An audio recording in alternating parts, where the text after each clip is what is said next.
पुणे महापालिकेला नवे आयुक्त मिळालेत। राजेंद्र भोसले यांची मनपा आयुक्तपदी नियुक्ती झाली, तर विद्यमान महापालिका आयुक्त विक्रम कुमार यांची एमएमआरडीए अतिरिक्त आयुक्तपदी बदली झाली।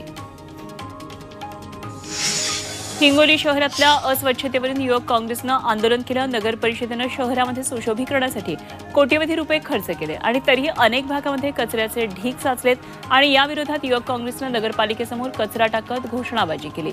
पालिकेनं केलेल्या कामाची चौकशी करण्याची मागणी त्यांनी केली।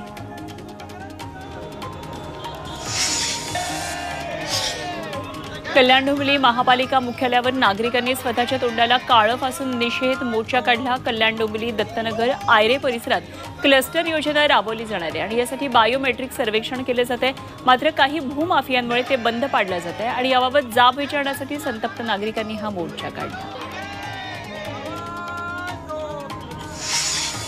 नवी मुंबई में वायु प्रदूषण। अमृत नोनी आर्थो प्लस ये एक प्रूवन फॉर्मूला है। इसमें मौजूद नोनी फल के गुण और आयुर्वेदिक जड़ी बूटियां शरीर को जरूरी पोषक तत्व देने के साथ साथ हड्डियों और जोड़ों के घिसने, उनमें होने वाले सूजन और दर्द को रोकने में मदद करता है। दर्द मुक्त जीवन के लिए अमृत नोनी आर्थो प्लस। करणाऱ्या केमिकल कंपनीवर कारवाईच्या मागणीसाठी निषेध आंदोलन करण्यात आलं। तुर्भे पट्ट्यातल्या सर्व कंपन्यांमधील कर्मचाऱ्यांनी एकत्र येत प्रदूषण नियंत्रण मंडळ कार्यालयाबाहेर आंदोलन केलं आणि त्यावर संबंधित कंपनीवर योग्य कारवाईचं आश्वासन मंडळाचे प्रादेशिक अधिकारी सतीश पडवळ यांनी दिलं।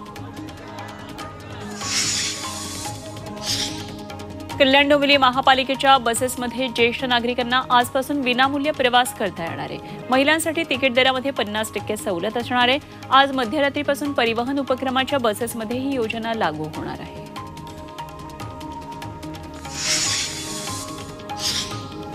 राज्यातील शालेय शिक्षकांना आता ड्रेस कोड लागू होणार आहे। महिला शिक्षकांचा साडी अथवा चुडीदार किंवा सलवार कुर्ता दुपट्टा आणि पुरुष शिक्षकांचा शर्ट आणि ट्राउझर असा पेहराव असावा। पॅन्ट शर्ट व्यवस्थित इन केलेला असावा अशी सूचना करण्यात आली आहे। तर शिक्षकांच्या कपड्यांचा रंग कुठला असावा याबाबत शाळा निर्णय घेईल।